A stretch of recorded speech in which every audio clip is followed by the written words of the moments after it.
25 साल के बाद की भविष्यवाणी में आज वर्तमान में बता रहा हूं। उस समय के आईओ ने, मुख्य इन्वेस्टिगेशन ऑफिसर ने सुप्रीम कोर्ट में एफिडेविट दिया है, हमको केंद्र से निर्देश मिले थे, इसमें सबके सबको फांसी होनी चाहिए, कोई बचना नहीं चाहिए। तो एक संत के ऊपर झूठे लांछन लगाकर उनको डुबोने के चक्कर में राष्ट्र को मरवाना, ये भीषण पाप है।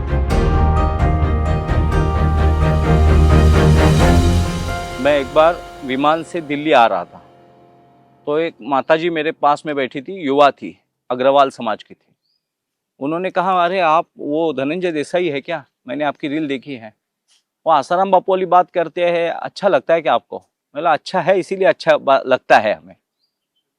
तो बोले कैसे कैसे? वो रील मैंने देखी, आपने कुछ बोला है कि संतों को अंदर रखकर हिंदू राष्ट्र कैसे हो सकता है। मैं भी अग्रवाल समाज की हूँ, वो रेप अच्छा है क्या?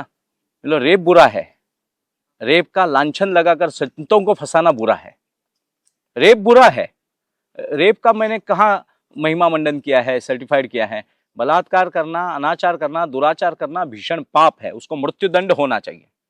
मगर एक संत के ऊपर झूठे लांछन लगाकर उनको डुबोने के चक्कर में राष्ट्र को मरवाना, ये भीषण पाप है। फिर उनको मैंने समझाया कि आपने वो चार्जशीट पढ़ी है क्या? नहीं पढ़ी है। नहीं, मीडिया में देखा है। मतलब मीडिया कौन है?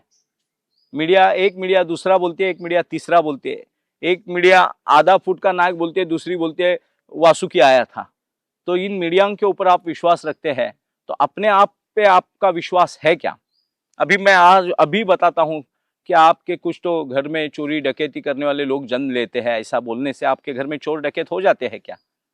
तो वो सहमी नहीं, ये तो गलत बात है, गलत हो सकता है। हो सकता नहीं है, गलत है। आपने अनुभव किया है क्या बापूजी को? बोली नहीं, मैंने तो कभी बापूजी का अनुभव नहीं किया। तो बिना अनुभव के प्रमाण कैसे दे सकती आप? बिना पाठशाला जाके सर्टिफिकेट लेके आ गई आप। तो उनको मैंने समझाया, घटना जोधपुर की और एफआईआर दिल्ली में होती है। वो आईपीएस पहले क्या बोलता है, बाद में क्या बोलता है। फिर राजीव गांधी हत्याकांड का मैंने उनको उदाहरण दिया। राजीव गांधी का जो हत्याकांड हुआ, राजीव गांधी को जो तमिलनाडु में बम ब्लास्ट में एलटीटी ने मारा, उसमें एक बैटरी वाले को फांसी की सजा हुई। जो मोटरसाइकिलों में बैटरियां बसती है, उन बैटरी बेचने वालों को भी फांसी हुई। उस केस के इन्वेस्टिगेशन ऑफिसर सीबीआई के थे, आयोग। पुलिस तो साधारण वर्ग की है, सीबीआई केंद्रीय इन्वेस्टिगेशन दल है, जो ज्यादा शिक्षित होता है, ज्यादा प्रशिक्षित होता है, एक्सपर्ट होते हैं। वो सीबीआई के क्लास 1 ऑफिसर ने, उस समय के आईओ ने, राजीव गांधी हत्याकांड के और मुख्य इन्वेस्टिगेशन ऑफिसर ने सुप्रीम कोर्ट में एफिडेविट दिया है कि वो बैटरी बेचने वालों को अगर फांसी होती है तो भारत की संविधान को फांसी होगी। क्यों? क्योंकि उस समय के हम राज्य सत्ता के अधीन अधिकारी थे, हम उनके नौकर जैसे थे, हमको केंद्र से निर्देश मिले थे, इसमें सबके सबको फांसी होनी चाहिए, कोई बचना नहीं चाहिए। हमको ये पता था कि वो बैटरी वाला निर्दोष है। वो तो दुकान में बैटरी बेच रहा है, जो मोटरसाइकिल में बिठाने वाली बैटरी होती है ना, जिससे लाइट चलती है, हॉर्न चलता है। वो बैटरी बेचने वालों से बैटरी खरीदी एलटीटी वाले ने उसने तो बिल बना के बैटरी दे दी। अब जब बम ब्लास्ट हुए तो बैटरी कहां से लाई थी, वो पता करते करते वो दुकान तक पहुंचे।